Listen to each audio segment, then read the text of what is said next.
Hi there, my name is Chris Harris and I'm from AlloyTutors.com, and welcome to this video on time-of-flight mass spectrometry, also known as TOF-MS. And in this video we're going to look at the actual details of how a time-of-flight mass spectrometer works, and also explain all the individual little steps that you need to know as well, along with the all-important keywords that you need to know. So we're going to start with step 1, and this is where your sample is injected into the machine. Now, your sample must be either in a gas phase or a liquid phase when it's injected into the machine. It can't be a solid, and any solids must be dissolved to form a solution. So that's really important. So at this point, we're injecting our sample in. So we call this stage injection.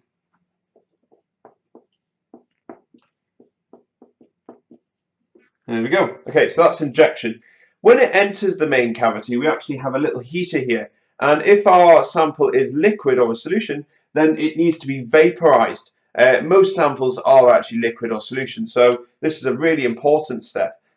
Gases travel through the mass spectrometer a lot easier. That's why we have to ion that. That's why we have to vaporize it. So this is called vaporization.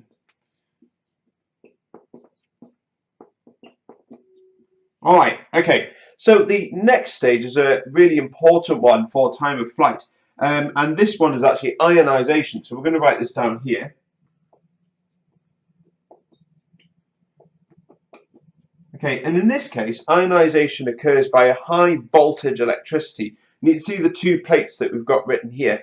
And there is actually a special name to describe this. And we call this electrospray ionization. So that's electrospray ionization. You must remember that term. And so this is where the atoms are ionized. That means that an electron is knocked off the atom to form a positively charged ion. Now, we need a positively charged ion, otherwise our ions will not be able to be accelerated through the actual mass spectrometer, which we'll come on to stage 4. Now, if they can't be accelerated, they won't move anywhere and they'll just collect here, which makes them useless effectively. So we'll come on to stage 4 now, which, as I say, is acceleration. So I'll put that on there.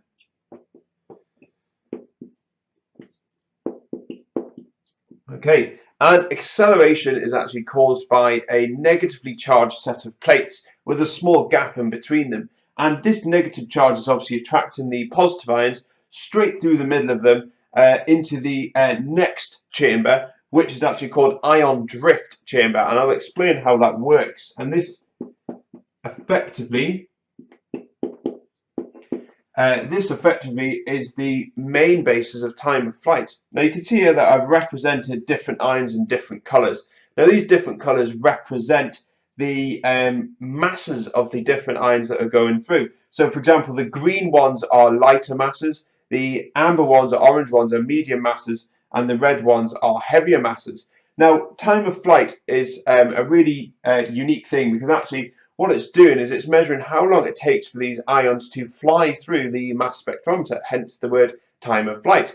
Now, the crucial thing to know, though, is these ions actually have a constant, they all have the same amount of energy, it's kinetic energy, and they have a constant speed. So they're all traveling through at a constant speed. However, some of them, for example, your lighter ones, will actually go through quicker than your heavier ones. But crucially, they don't lose speed as they go through.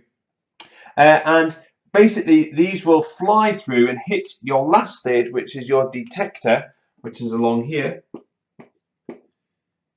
So put that on there, detector. Okay, so your detector is basically just an electronic plate, and when the ions hit the detector, an electric current is produced, and this is sent to the computer to produce your spectrum, which is over here. So you need to know all these steps, and this is particularly useful if you're doing AQA chemistry, as this is a very prominent place in the actual syllabus. So you can see here that we've got all the diagram here with all the stages. You need to explain them with all the keywords. For example, electrospray ionization for this last one, for this step 3 here. Make sure you've got all your keywords in there, and make sure you understand why we do each step as well.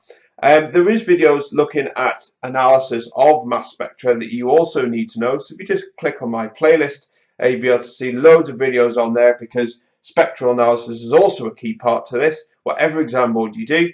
But that's it really. Hope that helps. Bye bye.